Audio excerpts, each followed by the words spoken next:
لو أنزلنا هذا القرآن على جبل لرأيته خاشعا أنزلنا هذا القرآن على جبل لرأيته خاشعا أنزلنا هذا القرآن على جبل لرأيته خاشعا متصدعا من خشية وتلك الأمثال نضربها للناس لعلهم يتفكرون.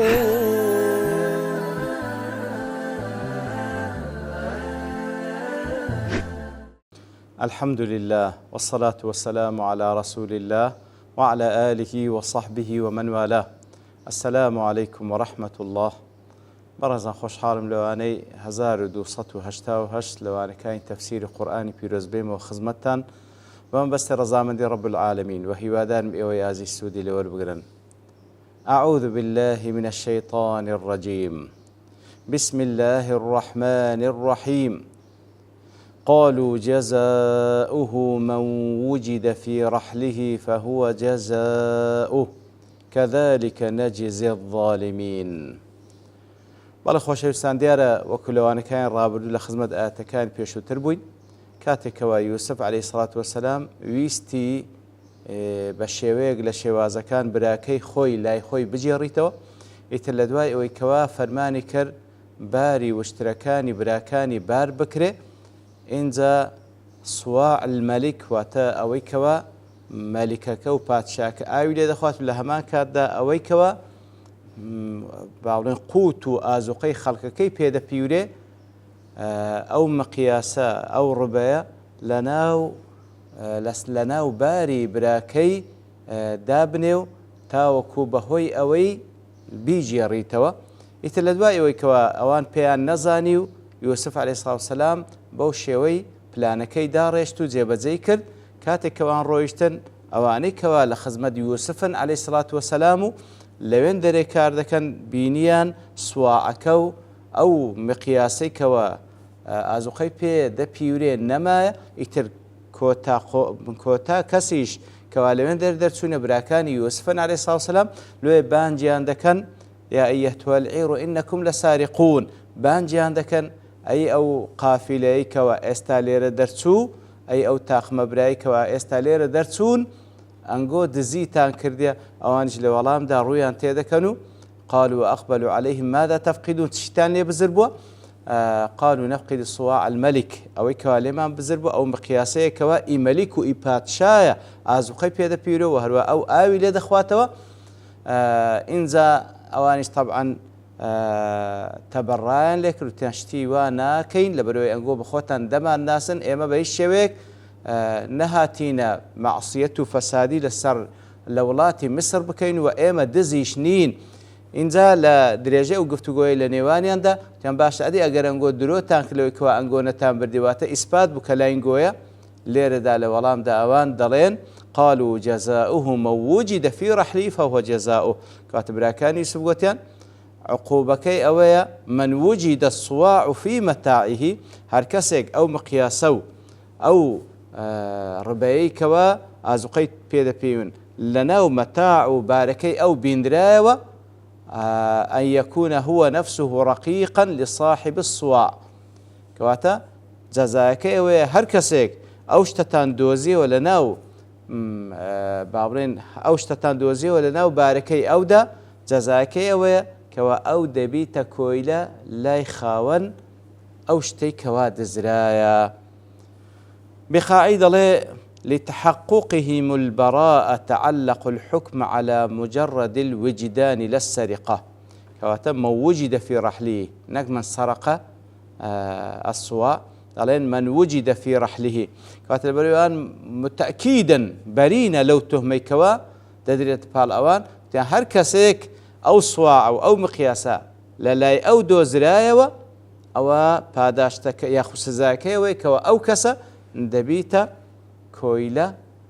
دەبیتە کۆیلە لای خاوەن سواعەکە. كذلك نجزي الظالمين، ئەوە لە درێژەی قسەکانی باڵێن براکانی یوسفە ئەی کەذلكە نعاقب الظالمین للناس بسەریقەتی ئەمتیعەتیهم بەو شێوەیە لای ئێمە لە شەریعەتی ئێمە بەو شێوەیە سزای ئەو ستەمکارانە دەدەینەوە کەوا زوڵم لە خەڵکی دەکەن بۆی کەوا شتیان لێ دەبن ئەن یەکونە سارق ملکا لصاحب المال المسروق کەواتە لەو شەریعەتەی ئەو برانە کە باز دەکەن کەوا شەریعەتی بابیان یعقوبە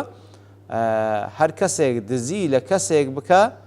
کە ئیسپات بوو لەسەری ئەو دزیە ئیتر ئەو کەسە کە دزیەکەی کرد دەبتە کۆیلە لە بۆ خاوەنی ئەو شمەکەی کەوا لێی دەزرایە. قورتوبی دەڵێ وەکانە هذا من دینی یعقوب عەلەیهی السەلام و حوکمه ئەوەی کە براکانی یوسف باز دەکەن ئەوە بەشێکە لە شەریعەت و لەو حوکمەی کەوا یعقوبی بابیان عەلەیهی السەلام وەسەلام وەکو پێغەمبەرێک پێی بەخشرایە. ئیتر لێرەدا ئەو قسەیە لەسەریان دەبیتە ماڵ چکە بەخۆیان دەڵێن ئەوە حوکمی ئەو کەسەیە لە شەریعەتی ئێمە هەر کەسێک دزی بکە ئەو های بەسەر دێ. اینجا دەست بە پشکنین دەکرێت فبدأ بأوعيتهم قبل وعاء أخيه واتە یوسف عەلەیهی السەڵاتو وەسەلام یەکەم جار دەستی بە تەفتیش و لە با بڵێن بە دواداگەڕان کرد یەکەم جار لە باری چێ بأوعيتهم لە باری براکانی پێش ئەوەی بێتە سەر براکەی خۆی کەوا بنیامێنە کە ئەو خوتەکەی لە بۆ ئەوەی داڕێشتەکەەوە بنیامێن بژێڕێتەوە. ئیتر یەکەم جار لە ئەوان گەڕا پێش ئەوەی کەوا بێتە لای براکەی ثم استخرجها من وعاء أخيه پاشان ئەو مقیاسە و ئەو شتێک کە لێیان بزر بووە لە ناو باری براکەی خۆی دەریهێنا ليصح له بذلك إمساكه عنده ئیتر ئیسپات بوو کەوا ئەو شتێک کە ئەوان بە دوای دادەگەڕێن لای ئەو برای ئەو دەرچوو. کەواتە یەکەم جار یوسف عەلەیهی السەڵاتو وەسەلام کە دەستی بە پشکنین کرد یەکەم جار لە باری براکانی دەستی پێ کرد ئینجا ئەخیر شت چووە سەر باری براکەی خۆی کەوا بنیامێنە لە ناو بارەکەی ئەو دەری کرد. إنزا رب العالمين دفن كذلك كدنا ليوسف أي مثل ذلك الكيد العجيب دبرنا ليوسف كواتشتكى بوحية يوسف أو كاري أنزام دا لويا الله تعالى دفن بو شوية بو كيدو بو بلانا سرسر هينرا إيما لبو يوسف عليه الصلاة والسلام بو شوية فير ما كر بو شوية بلانا كزيب كا ليتوصل إلى مقصوده بألطف حيلة تاوكو بقاتما بستكي خوي بورترين وسيلة بأن ألهمناه أن يجعل السقاية في رحل أخيه ليتوصل به إلى حبسه خوي قول بوشوي إلهامي كر كوا أوشتا لناو باري براكي دابني تاوكو لنتيجة ذاك للاي أو دردسي بتواني بيكا تباسابك لو أوي لاي خوي بيجيريتوا. ابن تيمية لفتاوي كبرى دله إنما كاد ليوسف كيدا جزاء منه على صبره وإحسانه وذكره في معرض المنة عليه كواتا الله تعالى كذلك كدنا ليوسف وكو نعمتك ومنتك خواهي أبو الشيوي بلان ما لبو يوسف دارست لبرانبر أوي كوا أو كسيك بلو ابتلاعتاني كبيداتوا صبري قرتيو كسيك تساكا كاربوا كسيك فعلا لهمو قناغكاني كبيدا تيبريا هل لقل ذكر يادي خواهي قورب سبحانه وتعالى فلو لم يكن ليوسف عليه السلام اختصاص بذلك الكيد لم يكن في مجرد عمل الإنسان أمر مباح له ولغيره منة عليه في مثل هذا المقام كواتب راستي أوكو منتك خواهي قورب سبحانه وتعالى لبو يوسف ديجي يريتو كخواهي قورب منتي لقل كد وەکو ناز و نعمەتێک لەسەر یوسف خی گەورەی جێرتەوە کە بەو شێوەیە ئیلهامی خستە دڵی ئەو کارە ئەنجام بدا لە مقابل ئەو موقفە ڕێکوپێکە ئیمانیانێکەوە یوسف لە هەموو ئیبتلاعاتەکان پێدا تێپەڕیا. فإنه قد يلهم العبد ما لا يلهمه غيره کەواتە خی گەورە سوبحانه وتعالى ئەگەر بیەوێ باڵێن خێری لەو بەندەیەک لە بەندەکانی بێ شتێک دەخاتە ناو دڵی ئیلهامی دەکە کەوا ئەو شتە تایبەتە بەوی نایخاتە دڵی کەسێکی دیکە ولهذا قال بعض المفسرين في قول كدنا أي صنعنا، وبعضهم قال ألهمنا، كواتا فعلا أو كارك يوسف أنزامدا بإلهام بللان الله تعالى خواي قورا ريني شاندا كأو كار أنزامدا لمقابل أو مواقف إيمانياني كأو بيدا تيبري لهم قناخ كان جياني. وهروها لقولي ديكي ابن تيمية هل فتاوى كبرى ضلي في قصة يوسف عليه السلام تنبيه على لو قصة لو تسيروك يوسف عليه الصلاة والسلام آقادار كنوه لسر أن من كاد غيره كيدا محرما كسك بلانيك دجي كسك دابريجي كواشتش حرامي في أنزام بدا، فإن الله سبحانه وتعالى لابد أن يكيده لمقابل ده الله تعالى بلان لبو كسا مظلوبة كذا دنيتو لبو ويكوا طولي لمقابل كبكات، وأنه لابد أن يكيد للمظلوم إذا صبر على كيد كائده وتلطف به. كواتا كسك ظلم لكرا كسانك بلانيان لدجي دارشتو استميشان لكر أو كسا أجر صبري لسر أو ظلم قرتو خوي تستمي الله تعالى كلا مقابل دا خواي قورا ببلانك تولي لو دكاتو لكس ظالمك. فالمؤمن المتوكل على الله إذا كاده الخلق أو إيمان دارك والتوكل سأل الله تعالى أجر همو خلق همو مخلوقات كان بلان دابنين ولدجي فإن الله تعالى يكيد له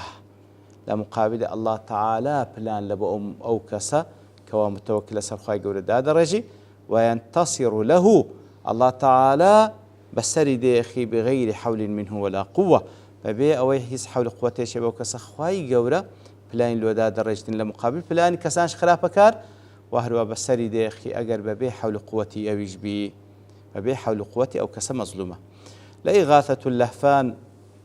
ابن القيم ضلي من لطيف الكيد في ذلك، يعني لو بلانا كوازور بوردي كخواي سبحانه وتعالى بو يوسف عليه الصلاة والسلام دايرشت لما أراد أخذ أخيه كاتكويستي براكي لا يخوي بجيرته توصل إلى أخذه بما يقر إخوانه أنه حق وعدل. بشويك بلاني خوي سبحانه وتعالى لبوي دارشت إلهامي كر كاتك وابراكي دجيرته بشويك دجيرته كوابراكاني تر حق ددن يوسف عليه الصلاة والسلام كوا حق خويتي بيجيرته ولو أخذه بحكم قدرته وسلطانه بەڵام ئەگەر ببێ ئەو پلانە هەر ئەو هەبی جێڕابەوە خۆ دەیتوان بیجێڕتەوە بەبێ هیچ هۆکارێک ئەوە دەیتوانی بە حکمی قودرەت و دەسەڵاتەکەی خۆی بیجێڕیتەوە، بەڵام لەو حاڵەتەی ئەوە دەیانگۆ زوڵمی کردیە هیچ پاساوێک نەبوو بیجێڕیتەوە. ولم يكن له طريق في دين الملك يأخذه بها ولا قانوني أو ملكشك أو حاليا يوسف عليه الصلاة والسلام وكو وزيرك لا أو لقانوني ملككي هز ريقايق نبهويوة كوا يوسف بتوان براكي خوي بجاريتوا، فتوصل إلى أخذه بطريق يعترف إخوته أنها ليست ظلما. بريقايق خوي سبحانه وتعالى ريقاي شوي نشان داو إلهامي خصدلي كوا بتواني بيجاريتوا كوا براكاني خوشي حقي ددن يوسف دلين ظلمني وحقي خوتا، فوضع الصواع في رحل أخيه بمواطأة منه له على ذلك. كواتا فعلا أو بيشتري اتفاق لقبراكي كربو كواشتيك دكاتا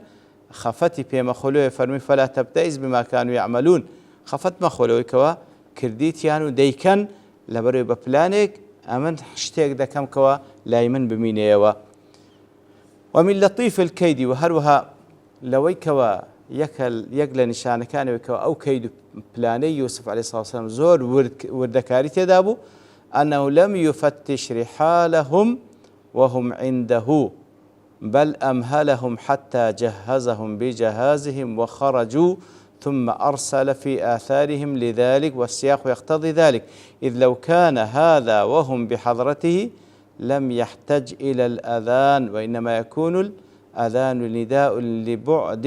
لبعيد يطلب وقوفه وحبسه.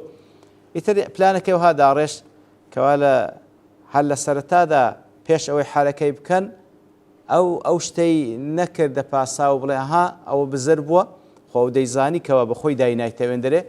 بلام هەرزوو ئەوەی نەکردکەوە لەو کات هێشتا دەرنەچووینە هێشتا هەر لە لای ئەون لە کۆگاکانی ئەون بڵێ ئەنگۆشتێکتان دەزیە و با بڵێن پاشان خۆتەکە جێبێت بەڵکو لێگەڕا هەتا بسنە دەرێ کە چوونە دەرێ ئەوجە کەسێک بانجی هێشت کەواتەوە بەڵگەیە ئەذەنە مؤذنون ئەوە بەڵگەیە ئەوان دوور کەوتین لە دوورەوە بانگ دەکرێن کە ئەوە شێکە بەشێکە لە خوتەکە فكان في هذا من لطيف الكيد كواتەوە شێکە لە وردەکاریەکانی ئەو خطەیە أنه أبعد من التهمة للطالب بالمواطأة والموافقة كواتا أوش نشانه لو سرويكوا أوان لمقابل دا اتهامي لكن كوا بخط خطة دار يشتيو وكبلي باتفاق أو اشتد كرديا وأنه لا يشعر بما فقد له كواتا وكأنما تقول غير يكسر هل وين در بيقول ما هاشتم لي بزربا يعني جو أها بخوي داينا لو يكسر وادله بلام لێگەڕا بسنە دەرێ و دوور کەونەوە ئەو جادوایە بانجیان بکاتەوە فكأنه لما خرج القوم وارتحلوا كاتكوا واي نشاندا پاشەوەی کەوان چوونە دەرێ و بارگیان تێکنا و دوور کەوتنەوە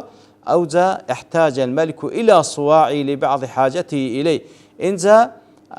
يوسف عليه الصلاة والسلام پێویستی بۆ سواع بووە لە بۆی کەوا ئیشی پێ بکاتن فالتمسه فلم يجده بەدوای داگەڕان نەیدیتەوە فسأل عنه الحاضرين فلم يجدوا أواني كلمة موجودة بحساب لياني برسيا كس نبيني توا فأرسلوا في أثر القوم أو زانادي بدوي أواندا فهذا أحسن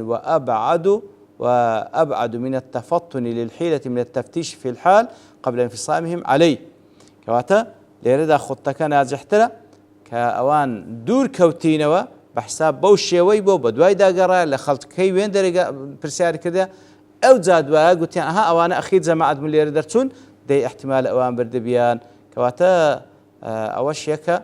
لو وردكاري كان خطك كواش تدريج باز دكاتن برام لبرتوابوني كات دوستين فبشتواني الله تعالى واني داهاتو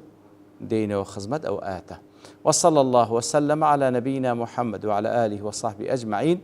وآخر دعوانا الحمد لله رب العالمين. لو أنزلنا هذا القرآن على جبل لرأيته خاشعا أنزلنا هذا القرآن على جبل لرأيته خاشعا أنزلنا هذا القرآن على جبل لرأيته خاشعا